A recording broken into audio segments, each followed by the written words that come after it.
सांवरिया सेठ हुआ। मैंने नरसिंह जी की कथा बहुत बार आपको सुनाई, आप सब जानते हैं नरसिंह जी की कथा। केवल 2-4 मिनट इसलिए चर्चा करेंगे कि भक्त का चरित्र गाने से अपना मन पवित्र होता है और भक्त का चरित्र सुनने से भगवान को बहुत रस आता है, प्रसन्नता होती है। इसलिए थोड़ा सा नरसिंह जी का दर्शन करें। हमारे देश में गुजरात नाम का जो प्रदेश है, वहाँ की एक छोटी सी स्टेट थी जूनागढ़, आज भी है। जो लोग द्वारका दर्शन करने जाते हैं, सोमनाथ दर्शन करने जाते हैं, वो जूनागढ़ होकर ही जाते हैं।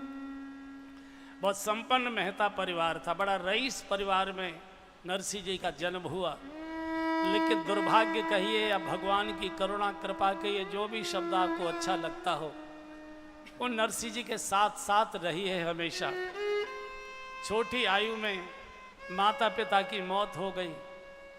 इनके बड़े भाई थे, पुलिस के बड़े अधिकारी हो गए। अच्छी सर्विस, अच्छे आनंद से इनकी शादी भी हो गई। नरसिंह जी का लालन पालन दादी ने किया। नरसिंह जी शरीर से भी कमज़ोर थे और बुद्धि से भी कमज़ोर थे, पढ़े लिख नहीं पाए।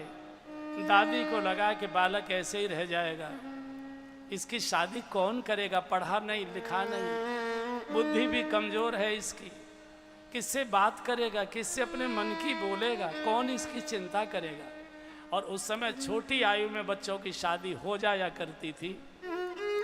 रईस परिवार था तो पैसे के लोभ में नरसिंह जी की एक अच्छी सी शादी हो गई। दादी की भी मौत हो गई। भैया पुलिस के अधिकारी थे, अच्छा जीवन चल रहा था। कुछ समय के बाद नरसिंह जी को एक बेटा पैदा हुआ। कुछ समय के बाद बेटे की मौत हो गई। उसके बाद एक बिटिया ने जन्म लिया, बहुत लाड प्यार से पाली गई। बहुत सुंदर नाम रखा गया इसका रामा। रामा बड़ी दुलारी थी। बेटियां वैसे भी बहुत दुलारी प्यारी लगती है, बेटी किसी की भी हो बहुत दुलारी लगती है। सारे घर की प्यारी दुलारी थी। परिवार बहुत अच्छी तरह चल रहा था। अब नरसिंह जी बेचारे अकेले, पत्नी की मौत हो गई, बालक था उसकी भी मौत हो गई। कहीं उठने बैठने के लिए भी नहीं, संकोच लगता है। ऐसा व्यक्ति किसी के घर पर ज़्यादा देर बैठ भी नहीं सकता। 10 तरह की चर्चाएं होने लगती, तो मन नहीं लगता था। तो मन लगाने के लिए जूनागढ़ में एक अंधे संतों का एक आश्रम था। अंधे साधु कीर्तन बहुत अच्छा करते। जो सूरदास साधु होते हैं वो कीर्तन बहुत अच्छा करते। कीर्तन सुनने चले जाते थे। इधर भैया और भाभी ने सारे घर का काम नरसिंह जी के सिर मढ़ दिया। घोड़ों को घास लाना, घोड़ों की लीद उठाना, बुहारी लगाना, पानी पिलाना, घर का जल भरना, घर का सारा काम करना। रूखा सूखा मान अपमान का जैसा भोजन भैया भाभी दे देते थे, उसी को नरसिंह जी भगवान की कृपा मानकर पा लेते थे। कुछ दिनों के बाद भैया और भाभी की निगाह संपत्ति पर आ गई। बोले अब ये बंटवारा कराएगा और सारी संपत्ति बाबाओं में बांट देगा, इसको बेदखल किया जाए। और बंधुओं, संपत्ति एक ऐसी चीज होती है जो दुनिया में किसी नाते रिश्ते को स्वीकार नहीं करती, मानती नहीं। संपत्ति के नाम पर भाई भाई को मार देता है, परिवार को तोड़ ताड़ कर देता है। और वही हुआ। आज तय करके बैठे थे भैया भाभी कि आज इसको बेदखल करना है। और कुछ महीने पहले ही रामा की शादी हुई थी। सामूहिक परिवार था। तो पड़ोस में एक सिरसागढ़ नाम का छोटा सा नगर था। वहाँ के मेहता परिवार में बहुत अच्छी धूमधाम से, चूँकि संपन्न परिवार था, रामा चली गई ससुराल। पीछे माँ की मौत हो गई, भैया की भी मौत हो गई, नरसिंह अकेले रह गए। भैया भाभी की निगाह संपत्ति पर आ गई। और जैसे ही नरसिंह जी कीर्तन से लौटकर शाम को आए, क्रोध में भैया भाभी बैठे थे। नरसिंह जी का, भाभी जी बहुत जोर की प्यास लगी है, थोड़ा सा जल मिल जाए। इतने गुस्से में भैया उठे, मोटा सा डंडा उठाया, दे डंडा दे डंडा दे डंडा दे डंडा। भूख प्यास लगती है, हमारी छाती पर आकर चढ़ता है। काम का समय होता है, मुफ्तखोर बाबाओं के यहाँ जाकर गप्पे हाँकता, निकल यहाँ से, खबरदार, तेरा इस हवेली में कोई काम नहीं। और इतनी जोर की लात की ठोकर मारी कि नरसिंह जी देहली के बाहर गली में जाकर गिरे। और भैया ने चीख कर कह दिया, खबरदार इस देहली की ओर देखने की कोशिश की। नरसिंह जी कह सकते थे, पंचायत बुलाऊंगा, रिश्तेदार इकट्ठे करूंगा, बराबर का हिस्सा बराबर का बंटवारा लूंगा, नरसिंह जी कह सकते थे। लेकिन नरसिंह जी साधु हैं, जानते हैं बड़ा भैया पिता के समान होता है और पिता की जैसी इच्छा है तो सिरोधारी ही करना चाहिए। ठोकर खाकर गली में गिर पड़े, खून निकले आया सिर से, चोट लगी है, देहली पर माथा टेका, भैया आपकी जो आज्ञा शिरोधार्य करता हूँ, आज से आगे कभी इस देहली की ओर मैं आऊंगा ही नहीं। ये देहली, ये कोठी, ये सब संपत्ति आप स्वीकार करें। और वहां से चले गए। साधु पर जब संकट आता है तो किसी रिश्तेदार की ओर नहीं जाता, सीधा भगवान की शरण में जाता है।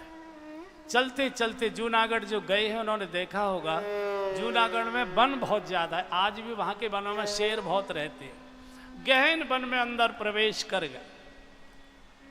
एक छोटा सा शंकर जी का मंदिर था और आप जानते संसार के सभी मंदिरों में किवाड़ लगाई जाती है, कुंडी लगाई जाती है, लेकिन शंकर जी के मंदिर में कभी किवाड़ नहीं लगाई जाती, कोई किवाड़ नहीं होती। शंकर जी का मंदिर 24 घंटे खुला रहता है भक्तों के लिए। मंदिर पर जाकर पड़ गए। एक दिन हुआ, 2 दिन हुआ, तीसरा दिन हुआ। पार्वती जी ने शंकर जी से कहा, महाराज ये भारत है, कोई अपरिचित भी किसी के द्वार पर आकर बैठ जाता है, वो भी उसको पानी पत्ता की भोजन आदि की पूछता है।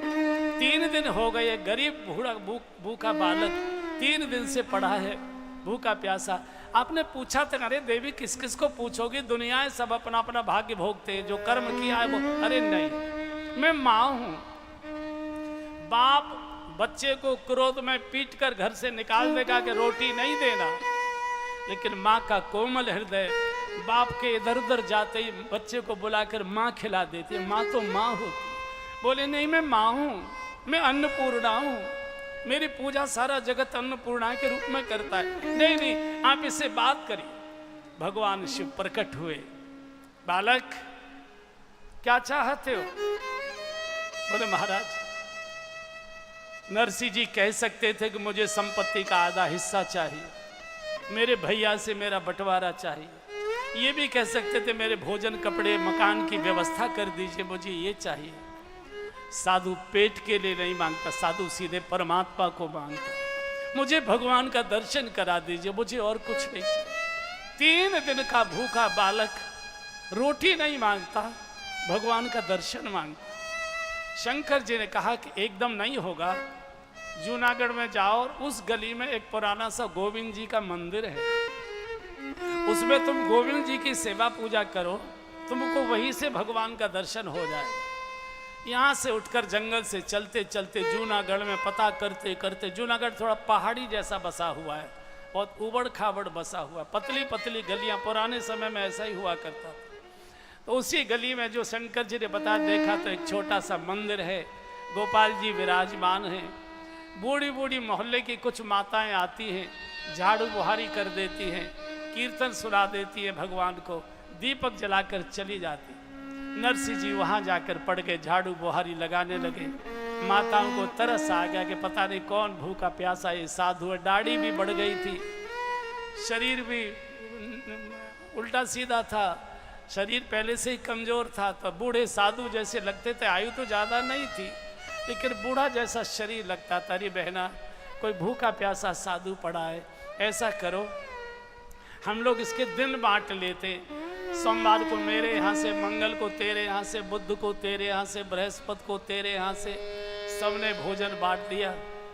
नरसिंह जी का जीवन चल रहा है। इधर बिटिया की जहाँ शादी हुई थी सिरसागढ़ में, बड़ा परिवार था, मेहता जी का बड़ा धनी परिवार था।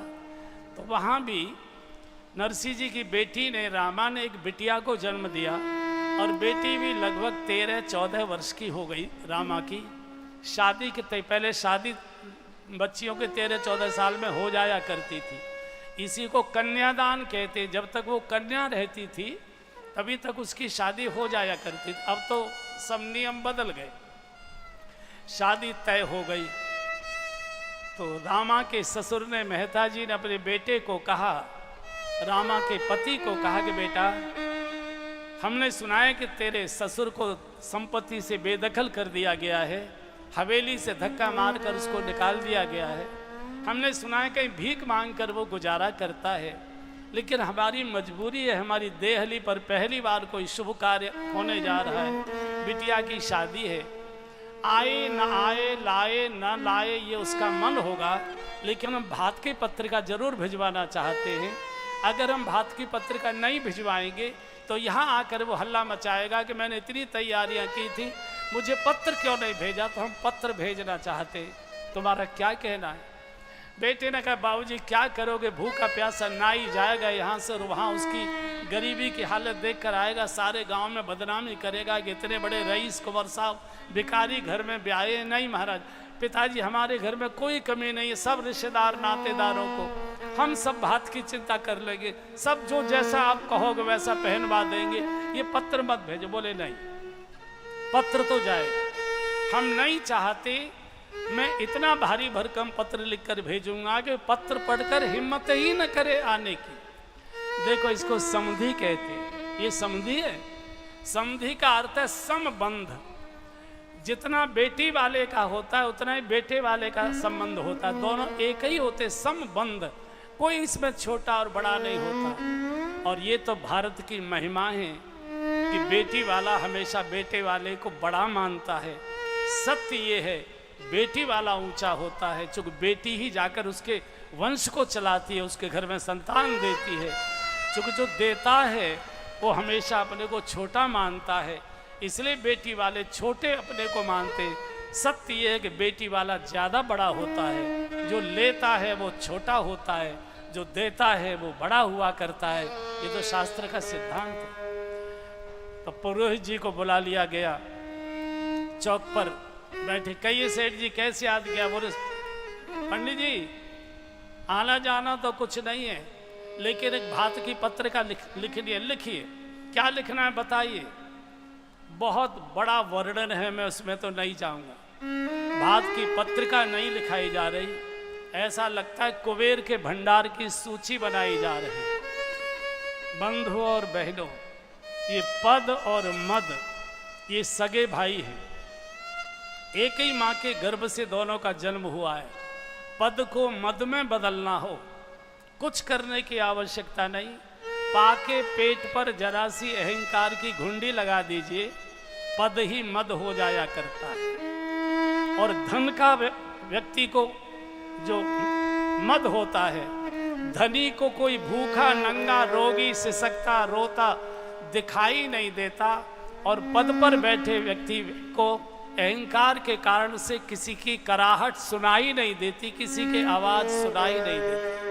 और पद को मद में बदलना है, कोई मेहनत मत करिए, पाके पेट पर जरा सी अहंकार की घुंडी लगा दो। ये भात की पत्रिका नहीं लिखाई जा रही, ये हंस हंस कर जैसे कुबेर के भंडार की सूची बनाई जा रही। लोग खिलखिलाकर हंस रहे हैं, मेरे लिए ये लिख दीजिए, मेरे लिए ये लिख दे। पूरा आंगन ठाके मार रहा है। लेकिन गरीब नरसी की गरीब बिटिया रामा किवाड़ की आंट में बैठकर सिर पीट पीट कर रो रही है। पर्दे की प्रथा थी, कमरे के बाहर आंगन में जा नहीं सकती थी, ससुर को रोक टोक नहीं सकती थी, पंडित जी का हाथ लिखने से पकड़ नहीं सकती थी। चीख रही है, रो रही है, अरे कोई पत्र को रोको, अरे कोई पत्र को रोको, इसे मत लिखाओ, इसे मत भेजो, मेरा बाप पूरी पत्रिका पढ़ भी नहीं पाएगा, बीच में ही प्राण छोड़ देगा, मुझे उल्हाना देगा कि मेरी बेटी तू तो मेरी थी, तू तो सब चीजें जानती थी, तू तो कम से कम रोक सकती थी, जा नहीं सकती,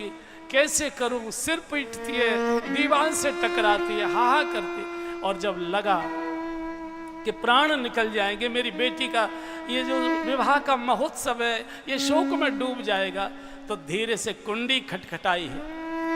और जैसे कुंडी खटखटाई तो रामा के पति ने कमरे की ओर देखा, तो घूंघट में से इशारा कर दिया, अंदर आ जाइए। और जैसे ही रामा के पति कमरे के अंदर आए, रामा ने किवाड़ बंद की कुंडी लगाई और पछाड़ खाकर जो पति के कदमों में गिरी है, दोनों हाथों से कस के पति के पैर पकड़ लिए, सिर रखकर इतना रोई, इतना रोई, इतना रोई, हिलकी बंध गई, चीख निकलने लगी। पति घबरा गए, रामा रो मत, रामा रो मत, रामा रो मत, ये शकुन का समय, अब शकुन मत करो, क्या चाहिए तुमको मुझे बताओ, तुम रोती क्यों, तुम्हारी मांग क्या है, तुम्हारी इच्छा क्या है, क्या चाहिए तुमको। और जैसे ही पति ने पूछा तुमको क्या चाहिए, हाथ जोड़कर अपने सिर का पल्लू उतारकर पति के कदमों पर बिछा दिया। मुझे कुछ नहीं चाहिए, मेरी साड़ी के पल्लू में मेरे बूढ़े गरीब बाप के प्राण भीख में दे दीजिए, मुझे और कुछ नहीं चाहिए। इतनी भारी भरकम पत्र का शादी के बाद ससुराल के लोगों ने रामा को मायके में नहीं जाने दिया था, क्योंकि शादी होने के बाद ही बंटवारा हो गया था। नरसिंह जी को भैया ने निकाल बाहर कर दिया था, संपत्ति से बेदखल कर दिया था, इसलिए कोई आने जाने का सवाल ही नहीं था।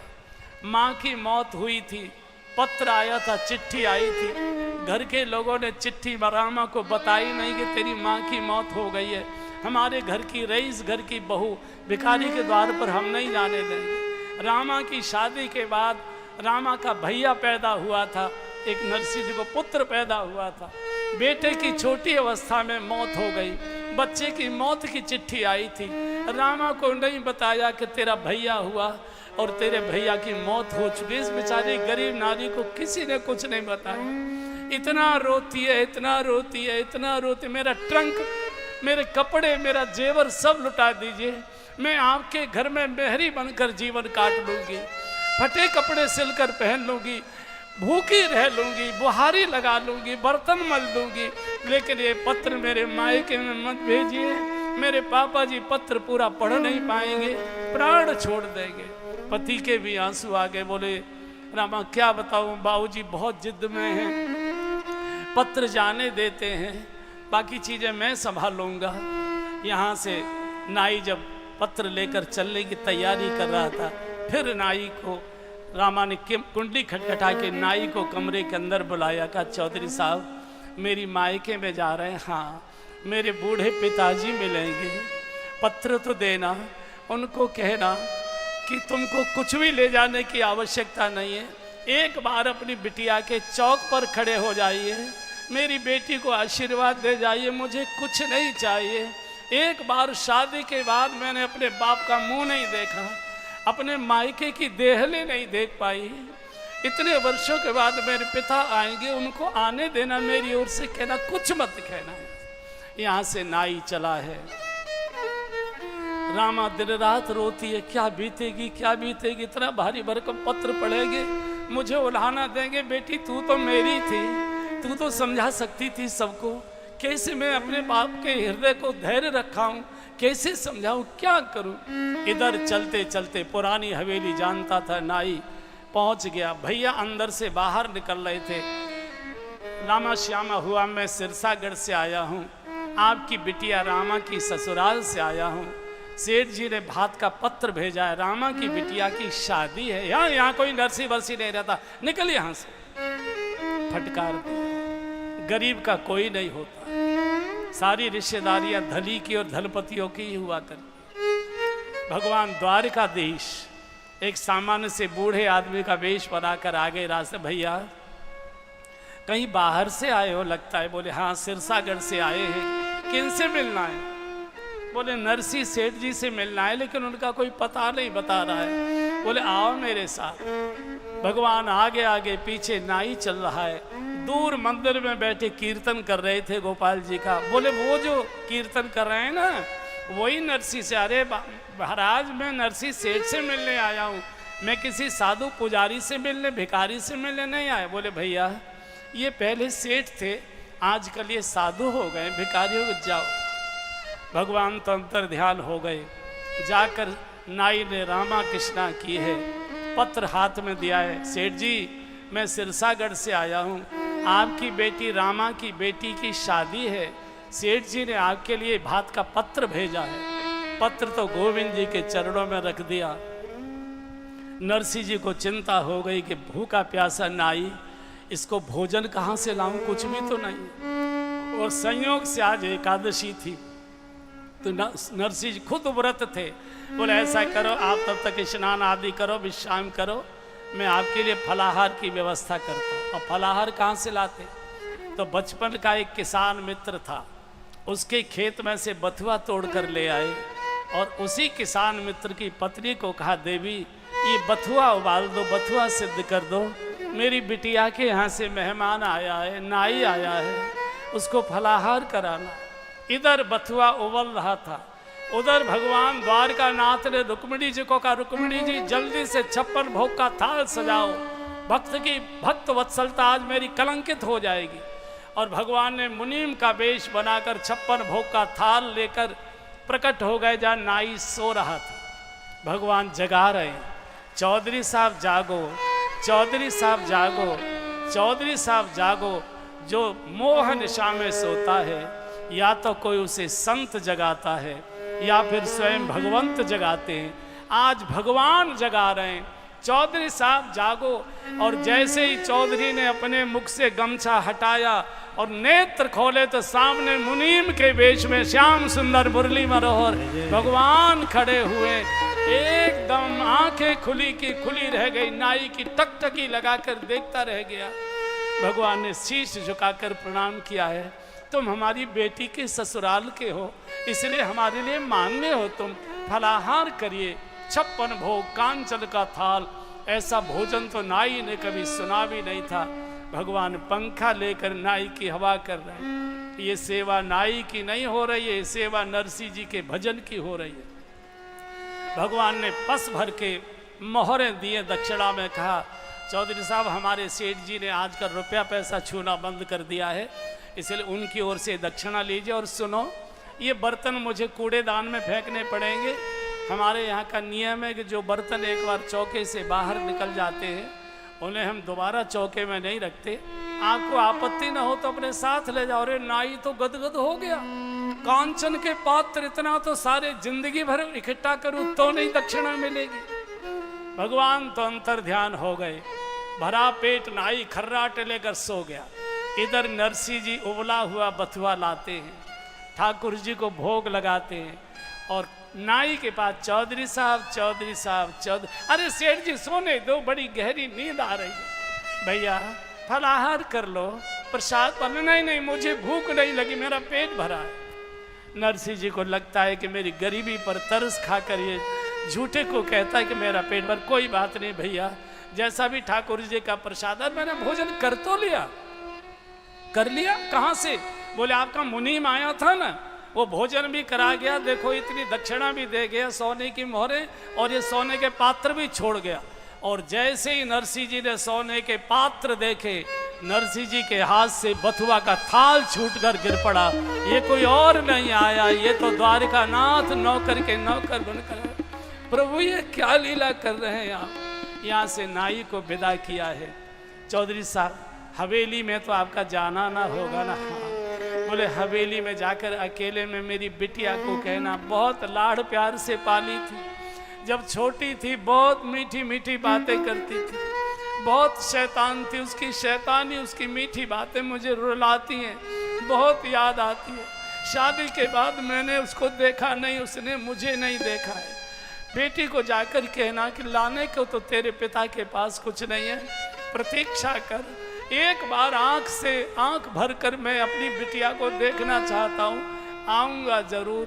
रामा को तो ये भी मालूम नहीं बेचारी को कि भैया पैदा हुआ, उसकी भी मौत हो गई, माँ की मौत हो गई। इस गरीब लड़की को किसी ने कुछ बताया नहीं। नाई चला है सिरसागढ़, इधर पत्रिका लेकर भैया की हवेली पर गए हैं। भैया आपकी बिटिया रामा की यहाँ से पत्र आया है, रामा की बेटी की शादी है, भात का निमंत्रण। चल यहाँ से, कोई हमारी रामा नहीं, कुछ नहीं, आके से गया।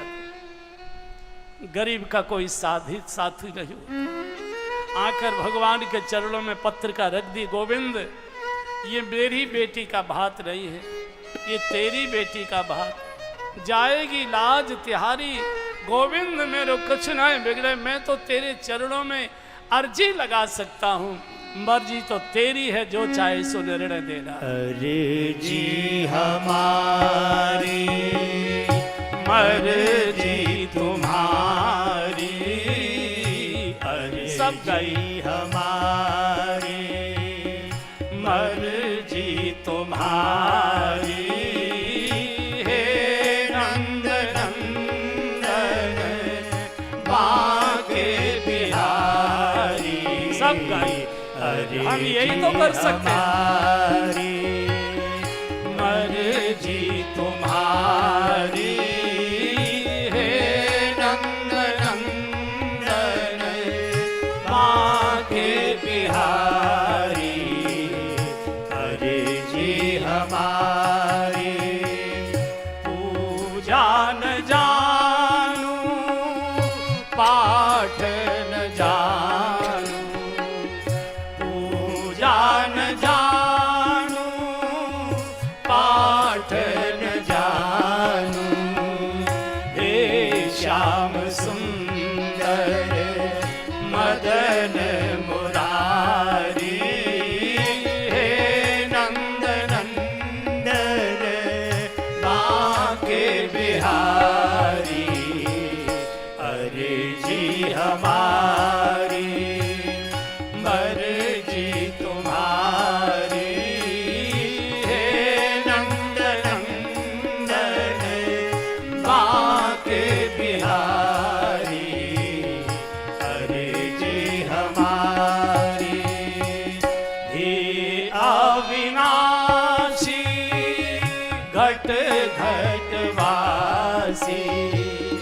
हे अविनाशी घट घट वासी। हे श्याम सुंदर मदन मुरारी हे नंद नंदन बांके बिहारी।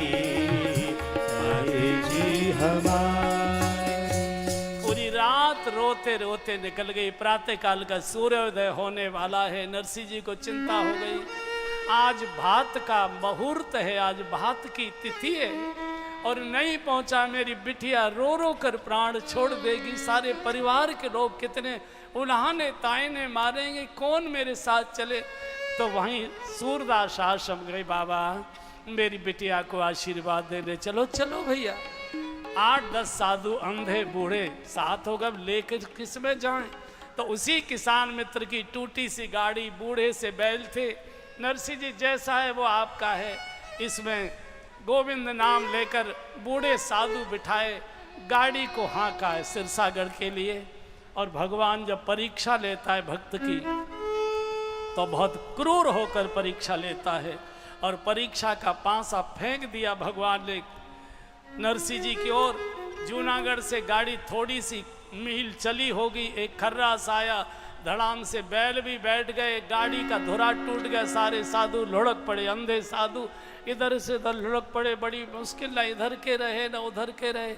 इतना रोए नरसिंह जी, गोविंद इतनी कठोर परीक्षा ये बूढ़ा साधु नहीं सहन कर पाएगा।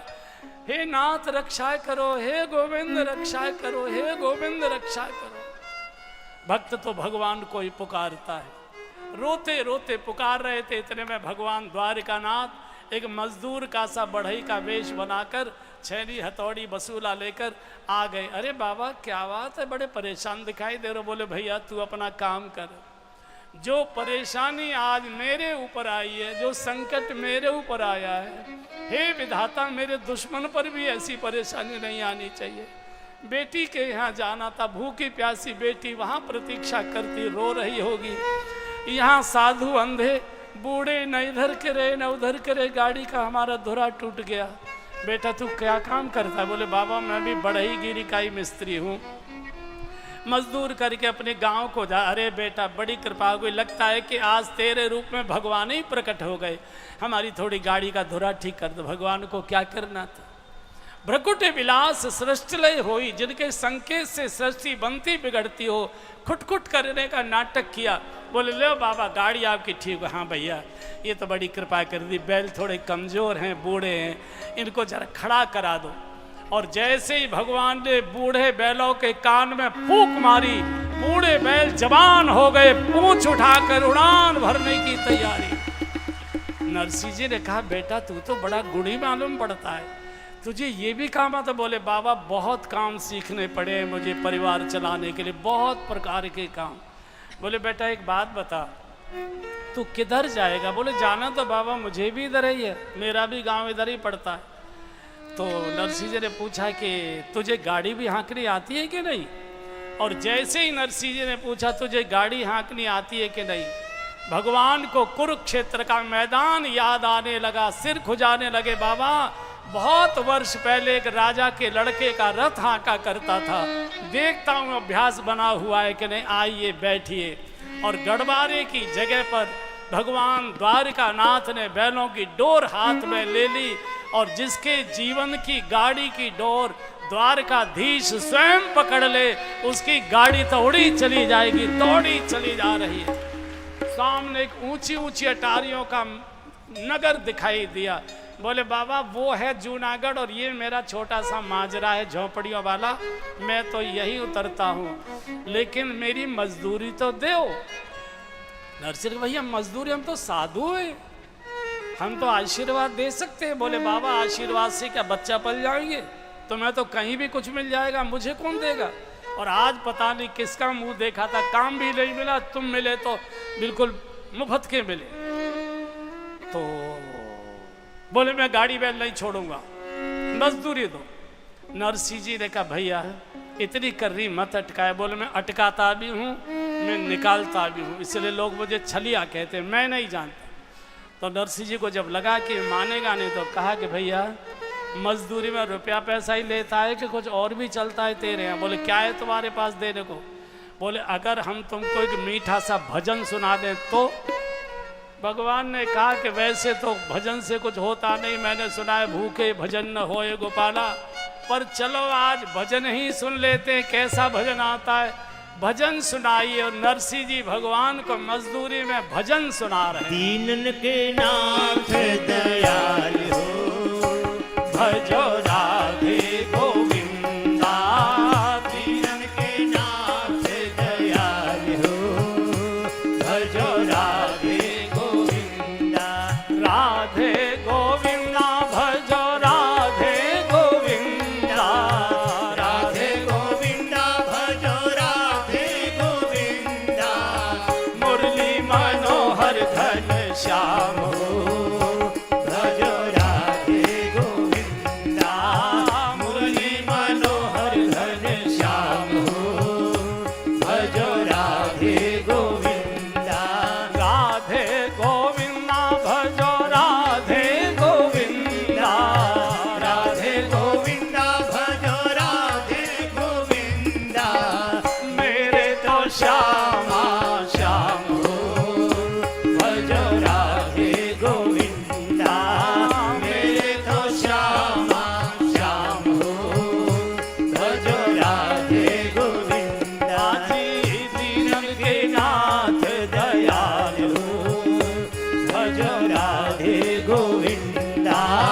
दीनन के नाथ दयाल हो, भजो राधे गोविंदा।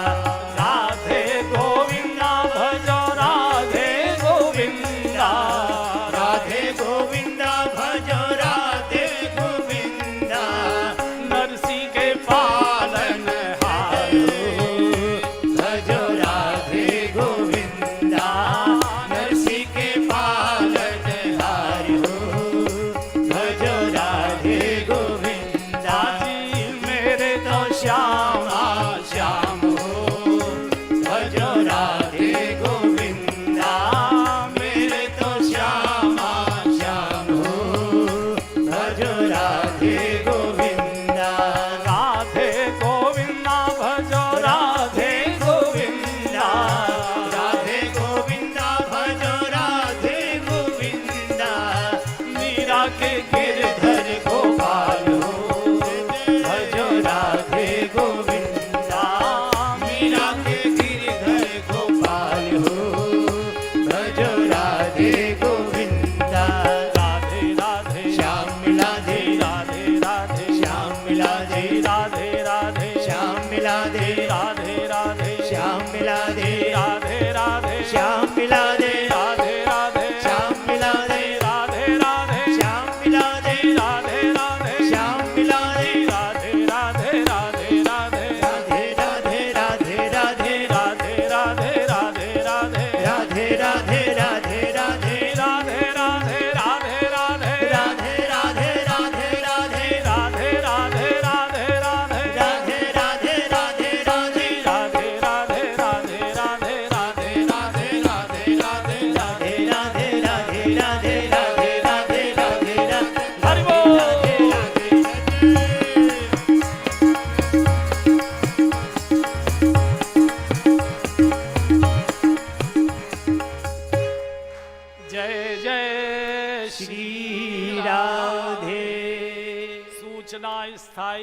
जिसके भी हाथ नीचे वही नरक में। इसे जय जय श्री राधे। और भजन कीर्तन करते कब सिर सागर आ गया पता ही नहीं चला। जीवन की यात्रा अगर भगवत नाम सुमिरन करते करोगे तो जीवन का लक्ष्य कब आ गया अंदाज ही नहीं आएगा। रामा के ससुर को मालूम था कि वैसे तो वो भिखारी नंगा आएगा नहीं, अगर बेशर्माई से आ भी जाए उसको नगर की सीमा में प्रवेश नहीं करने देना। हमारी जो बाहर जंगल में पिंजरापोल गौशाला है, बूढ़ी गायों की शाला, उसमें टिका देना और अंधेरा होते ही धक्का मारकर भगा देना। गांव के लोगों को पता न लग जाए कि इतने बड़े सेठ जी और ऐसे गरीब घर में अपने लड़के को ब्याह कर आए हैं। नौकर चाकर लगे हुए थे गौशाला के पास, आइए आइए सेठ जी आइए आइए, सबको गौशाला में ले गए। बूढ़ी पिंजरापोल गायें पड़ी हुई हैं, चारों ओर गोबर की दुर्गंध आ रही है, चारों गाय का मूत्र पड़ा हुआ है, कीचड़ जैसा वातावरण। साधु फिसल पड़े, अंधे साधु मालूम ही नहीं। नरसिंह जी बड़े गदगद हो गए। हमारे समधी जी बड़े धर्मात्मा हैं। साधु तो या तो धर्मशाला में रुकेगा, या तो यज्ञशाला में रुकेगा, या तो गौशाला में रुकेगा, होटल में तो साधु रुकेगा नहीं। बड़े प्रसन्न हो गए। इधर सेवकों ने जाकर कहा सेठ जी 10-15 बूढ़े अंधे साधु लेकर आए, बूढ़े से बैठ टूटी सी गाड़ी, कुछ भी उनके पास नहीं है, एकदम का धक्का मार कर भगा दो। और जैसे ही रामा को पता लगा कि मेरे बाबूजी आए हैं, मेरे पिताजी आए, ओहो, बेटी से मिलने के लिए, बेटी बाप से मिलने के लिए कितनी लालायित रहती है, आप कल्पना करिए। इस दुनिया में जितना पवित्र नाता बेटी और बाप का बनाया है, विधाता ने इतना पवित्र नाता कोई दूसरा नहीं बनाया। शादी के बाद एक बार भी रामा को अपने मायके में नहीं जाने दिया ससुराल वालों ने, क्योंकि शादी के बाद ही भैया से न्यारा साजा हो गया था। और मायके की देहली देखने के लिए बूढ़ी बूढ़ी माताएं भी कितनी तरसती हैं। आज मेरा बाप आया है, मेरा भैया आया होगा, कितना बड़ा हो गया होगा, मैंने तो देखा भी तक नहीं है, लेकिन उसको तो आने भी नहीं दिया जा रहा, कह दिया उसको बाहर निकालो। पूरे घर के लोग रामा को इतनी गालियां दे रहे हैं, मुंह दिखाने लायक नहीं छोड़ा। भिखारी को भगा के आ वहां से, ये कर वो कर, बड़ी मुश्किल। यहाँ से रामा छतों से चलकर चोरी से गई है, गौशाला में पहुंची है। जो बाप रईसी जीवन जी रहे थे शादी के समय, वो बाप बूढ़ा हो गया, दाढ़ी बढ़ गई, पूरे के पूरे बाल जटाओं जैसे हो गए, फटे हाल कपड़े, हड्डियों का शरीर ढांचा है। अंधे बूढ़े साधु जहाँ तहाँ पड़े हुए हैं, कभी इधर जाती है कभी इधर जाती है। चूँकि उसने तो अपने पिताजी को सोने की चेन, हीरों की अंगूठी और सुंदर रेशम के वस्त्रों में देखा था। रईस बाप की बेटी थी, आज तो बाप भिखारी हो चुका है, पहचान नहीं पाई। नरसिंह जी ने पहचान लिया। संतान माता पिता को विसार सकती है, भूल सकती है, लेकिन माता पिता बूढ़े होकर भी बच्चों को विसारते नहीं है, कभी भूलते नहीं है। एकदम बोल पड़े, रामा रामा, अरे मेरी बिटिया रामा। और जैसे पिताजी की आवाज कान में एकदम आई है, लिपट गई। बाबूजी ये हाल आपका हो गया, कैसे? बोले बेटी बहुत अच्छा हूँ, बहुत दिनों से आंखें तरस रही थी, शायद तेरे कारण से आंखें ठीक हैं अभी तक कि मैं बेटी को एक बार देखूं तब अपनी आंखें बंद करूंगा। तू कैसे है? बोले मैं तो ठीक हूँ, माँ कैसे है? अब नरसिंह जी कैसे कि तेरी माँ की तो मौत हो चुकी, अगर ये कह दूंगा तो यही प्राण छोड़ देगी।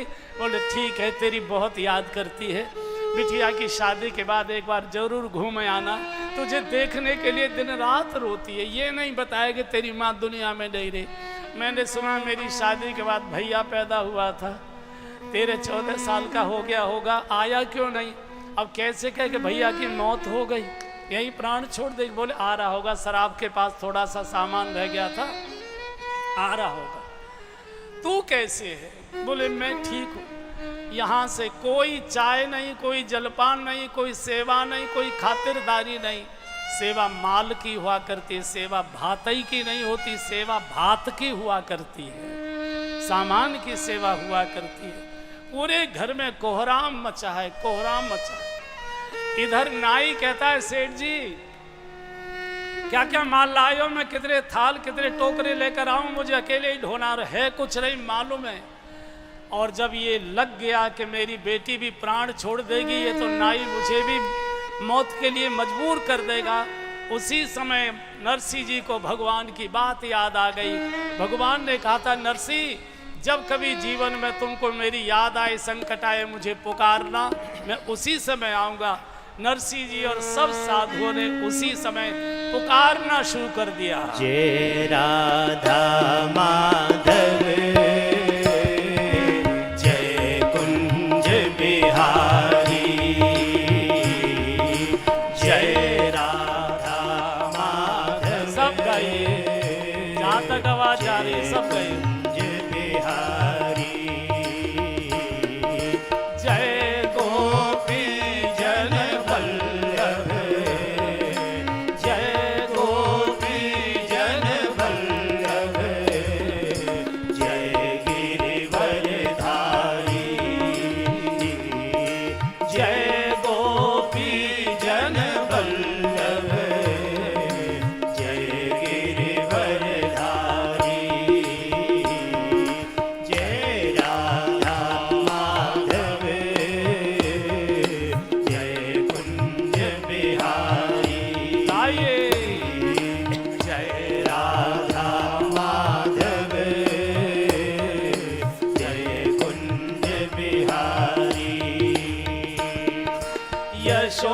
यशोदानंदन ब्रज जन रंजन, यशोदानंदन ब्रज जन रंजन, यशोदानंदन ब्रज जन रंजन, यशोदानंदन ब्रज जन रंजन, यमुना तट बनचारी, यमुना तट बनचारी। जय राधा माधव, जय कुंज बिहारी, हरि बोल। जय राधा माधव, जय कुंज बिहारी, जय गोपी जन वल्लभ, जय गोपी जन वल्लभ, जय गिरिवरधारी, जय गोपी जन वल्लभ, जय गिरिवरधारी। जय राधा माधव, जय कुंज बिहारी, जय राधा माधव, जय कुंज बिहारी, जय गोपी जन वल्लभ, जय गोपी जन वल्लभ, जय गिरिवरधारी, जय गोपी जन वल्लभ, जय गिरिवरधारी, जय राधा माधव, जय कुंज बिहारी। मैं बार बार निवेदन करता हूँ, भगवान खोजे नहीं जाते, भगवान पुकारे जाते। भरे हुए हृदय से, रुंधे हुए गले से, कपकपाते होठों से, डबडबाती आंखों से, दर्दीली आवाज से, जैसे छोटा बच्चा माँ माँ माँ करके पुकारता है, सब काम छोड़कर दौड़ती है, ऐसे भगवान भक्त की पुकार पर दौड़ पड़ते। रुक्मिणी जी के पास बैठे भगवान मीठी सी बात कर रहे थे, एकदम खड़े हो गए, ऐ कुबेर। तो रुक्मिणी बोली, ये क्या हो गया आपको? कुबेर को बोले, बोला मत कर, तुमको बीच में टोकने की बहुत आदत। अरे बताओ तो सही। बोले, मेरे भक्त पर संकट है, नरसी का भात है, बिटिया रो रही है और भात भरने वाला कोई नहीं है, मुझे कुबेर को बुलाना। कुबेर को कहा, जितना भंडार में जो कुछ है हजारों रथों में भरकर सिरसागढ़ के लिए दौड़ा दो घोड़े, और मैं भी चलता हूं। और रुक्मिणी जी ने कहा, तुम नहीं जाओगे। बोले, क्यों? बोले तुम जाओगे तो अकेले नहीं जाओगे, मैं साथ जाऊंगी। बोले तुम क्यों साथ जाना चाहते हो? बोले तुम्हारी आदत खराब है, स्त्रियों को देखकर तुम बिगड़ जाते हो, इसलिए मुझे साथ जाना है। तुम क्या करोगी?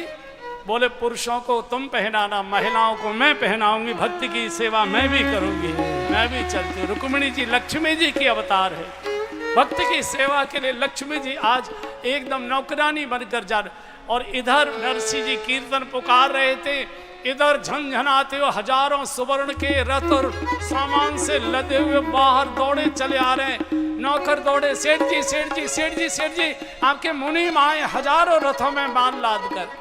नरसिंह जी के नेत्र डबडबा गए, द्वारका नाथ की कृपा आ गई, माल नहीं आया, मालिक आ गया है, सारी चिंता दूर करने के लिए मेरा मालिक आ गया। जैसे ही नरसिंह जी बाहर की ओर निकले गौशाला से, रथ में बैठे द्वारकानाथ मुनीम के वेश में थे, कूद कर एकदम साष्टांग प्रणाम किया। प्रभु क्या करते? बोले नहीं, आज तुम नहीं करना, प्रणाम मैं करूंगा, आज तुम मेरे मालिक हो, मैं तुम्हारा नौकर हूं। बात खुल जाए। नरसिंह जी फूट पड़े। यहां से सेवकों ने जाकर कहा, सेठ जी उनका मुनीम आया है, सारे मुझे लगता है कुबेर के भंडार को भरकर लाया है। आपकी हवेली में तो जगह क्या है, पूरे नगरवासियों के घर भर जाएंगे इतना। अरे मूर्खो, यहाँ क्या कर रहे हो? सूजी का हलवा बना रखा है, ले गए कि नहीं ले गए? देखो, खातिर माल की होती है, खातिर संबंध की नहीं होती, खातिर माल की होती है। और यहाँ से चले हैं गाते बजाते, भगवान मुनीम का वेश धारण किए हुए। आज मालिक भगवान द्वारकानाथ है, गीत गाते गाते गाते गाते जा रहे हैं। और जैसे हवेली के मुख्य द्वार पर पहुँचे, बूढ़ी माताओं ने ये रस्म अदा की है, उन्होंने भात पहने भी हैं, पहनाए भी हैं। उनको याद है कि घर की मुख्य द्वार पर बहन अपनी सखियों के साथ खड़ी होती, आरती का थाल लेकर, और भैया की स्वागत में आरती उतारी जाती है। तो रामा खड़ी हुई है आरती का थाल लेकर, और सखियां साथ खड़ी हैं। नरसिंह जी खड़े, द्वारकानाथ आज बेटा बनकर खड़े मुनीम के वेश में। तो रामा ने ये उतारी है, आरती उतारी है। तो कहा कि पिताजी भैया कहाँ हैं? आपकी तो आरती उतारी, भैया कहाँ हैं? कहाँ रह गया? अब कैसे कहें भैया कहाँ हैं? भैया की तो मौत हो चुकी है, बोलेंगे तो यही प्राण छोड़ दे। भगवान ने इशारा कर दिया, बता दो ना। तो नरसिंह दिखाई नहीं दे रहा है सामने, हो इतना सुंदर, श्याम सुंदर, इतने सलोने, इतने सुंदर, इतना बड़ा हो गया। पहली बार भैया का दर्शन किया है बहन ने, कल्पना कर। अरे आज भी भैया बहन के द्वार पर आता है तो बहन की आंखों से आंसू आ जाया करते हैं। पहली बार आंखों से भैया का दर्शन हो रहा है। छाती से लगाया, आरती उतारी है। अंदर चौक पूरा हुआ था आंगन में, चौक पर भगवान द्वारकानाथ आज भैया के रूप में खड़े हैं। तो भगवान ने कहा कि बहन जल्दी से भात पहन लो, हमको दूर जाना है। बहन के यहाँ के हमारे साधु वगैरह कुछ खाएंगे नहीं, जल्दी से भात पहनो। जब भात पहनने की बारी आई तो दूसरी रस्म होती है, बहन चौक पर भैया से गले लगकर थोड़ा रोया करती है। उस समय के आंसू बहुत मीठे माने जाते हैं, वो शकुन के आंसू होते हैं। और जैसे ही भगवान द्वारकानाथ से भैया के रूप में हृदय से लगकर, उसकी छाती से लगकर प्रभु की, जैसे ही रामा ने अपने शीश को भैया की कंधे पर रख के रोना शुरू किया, तो एक सखी उनमें, कहाँ की थी भाई? रुड़की की थी एक लड़की वहाँ, उसके पति वहाँ सर्विस करते थे। तो रुड़की की माताएं बहनें बहुत होशियार होती हैं।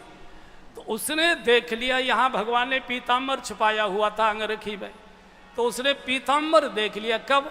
क्योंकि जब रो रही थी रामा, बहन रो मत, बहन रो मत, बहुत रोली, सगुन हो गया। तो पीताम्बर निकालकर जैसे ऐसे आंसू पहुँचे, और रुड़की वाली सखी ने पहचान लिया ये तो साक्षात भगवान द्वारकानाथ है। तो कहा, अरे सखी, अरे रामा, अरे पागल मत हो जाए, ये तेरा भैया नहीं है। बोले तो ये तो सारे जगत का बाप खड़ा हुआ है तेरे सामने, ये तो द्वारकानाथ, द्वारकाधीश भगवान श्री कृष्ण खड़े हैं। अरे इनका तो स्वागत कर ले। हरि रामा रे आज कन्हैया घर में आई गई है बहना हमारी। आज कन्हैया घर में आई गई है इनसे मिलने कर लियो भजवाई मेरी बहना जी। आज कन्हैया घर में आई गई है इनसे मुरली ने कर लियो भजवाई मेरी बहना जी। आज कन्हैया घर में आई गई है इनके कानों में कुंडल सोहे रहे। इनके कानों में कुंडल सोहे रहे और गल में जंती माल मेरी बहना रे। आज कन्हैया घर में आए गए हैं और गल में जंती माल मेरी बहना रे। आज कन्हैया घर में आए गए हैं इनसे मुरली ने कलियो भजवाए मेरी बहना रे। आज कन्हैया घर में आए गए हैं इनको माखन मिश्री खवाए दीजो। इनको माखन मिश्री खवाए दीजो और सेवा करे हजार मेरी बहना रे। आज कन्हैया घर में आए गए हैं और सेवा करियो हजार मेरी बहना रे। आज कन्हैया घर में आए गए हैं इनसे मुरली ने कलियो भजवाई मेरी बहना रे। आज कन्हैया घर में जाहो हरि बोल।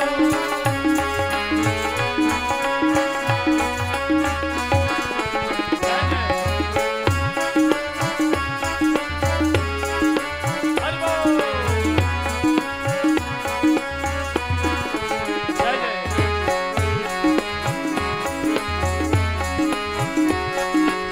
हरे हरे।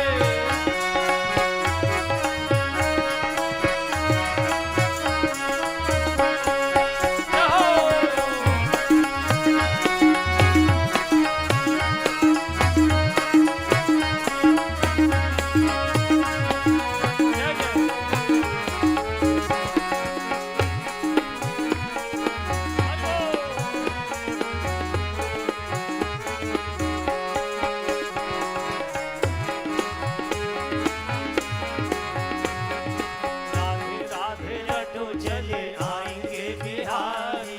राधे राधे रटो चले आएंगे बिहारी। ओ आएंगे बिहारी चले आएंगे बिहारी। आएंगे बिहारी चले आएंगे बिहारी। ओ आएंगे बिहारी चले आएंगे बिहारी। आएंगे बिहारी चले आएंगे बिहारी। श्री राधे राधे राधे राधे रटो चले आएंगे बिहारी। राधे राधे रटो चले आएंगे बिहारी। ओ राधा मेरी चंदा चकोर है बिहारी।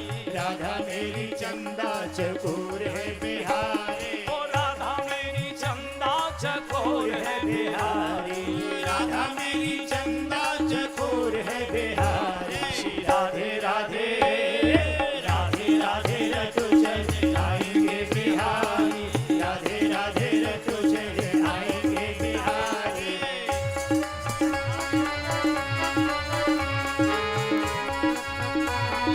हरि बोल।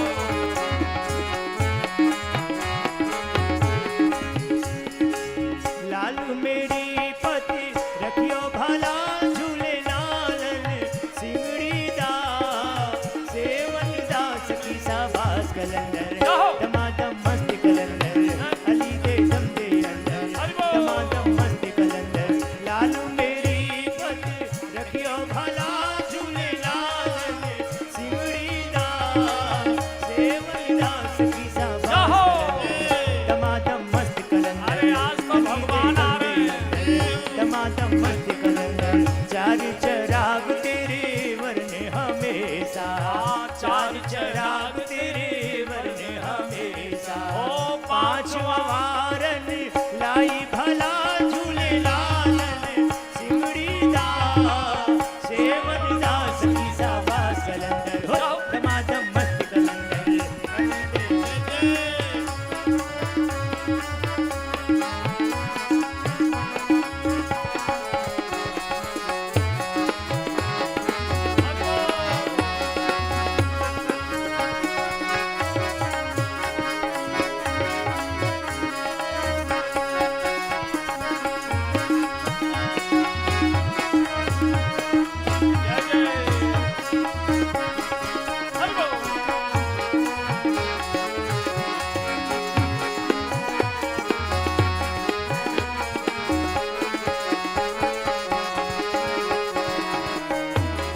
पूछना स्थाई है, जिसके भी हाथ नीचे वही नरक में।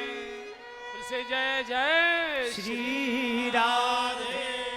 भगवान पुकारे जाते हैं, भगवान खोजे नहीं जाते। भरे हुए कंठ से, रुधे हुए गले से, डबडबाती आंखों से, कपकपाते होठों से भगवान पुकारे जाते हैं। देवताओं को कहा कि पुकारो, शंकर जी ने कहा पुकारो। और जब देवताओं ने पुकारा है, जय जय सुरनायक जन सुखदायक प्रणतपाल भगवंता, भगवान ने आकाशवाणी से संबोधन किया, हे ब्रह्मा जी, हे शंकर जी, हे इंद्र, हे देवताओं, हे ऋषि मुनि, हे ब्राह्मणों, हे गाय, हे धरती, जन डर पाओ, डरो मत, प्रतीक्षा करो। मैं बहुत शीघ्र श्री अवध में अंशों के सहित अवतार लेने जा रहा हूं, और जब तक पृथ्वी से एक एक राक्षस का विनाश नहीं कर देता, तब तक लीला पूर्ण नहीं करूंगा। प्रतीक्षा करो, मैं अयोध्या में अवतार लेने जा रहा हूं। देवताओं को ब्रह्मा जी ने कहा, जब भगवान नर बनकर आने वाले हैं तो हम भगवान की सेवा के लिए बानर रूप लेकर प्रतीक्षा करें। सारे देवता बानर रूप लेकर किष्किंधा पर्वत की गुफाओं में जाकर प्रतीक्षा करने लगे। और अब पूरे रुड़की के निवासियों को थोड़ी देर के लिए गोस्वामी जी रुड़की से श्री अवध के राजभवन के प्रांगण में बुला रहे हैं। महाराज दशरथ की 3 महारानियां, वैसे तो रानियां बहुत थी उनकी, दशरथ जी की 750 रानियां थी, आप कल्पना करिए, लेकिन 3 मुख्य रानियां थी। बहुत आनंद का जीवन, लेकिन महाराज के कोई पुत्र नहीं है, कोई संतान नहीं है। महल सूना सूना लगता है। आज की रात महाराज बहुत रोए, बहुत रोए। तो स्वप्न में भगवान ने कहा कि राजन, यहाँ रोने से मैं नहीं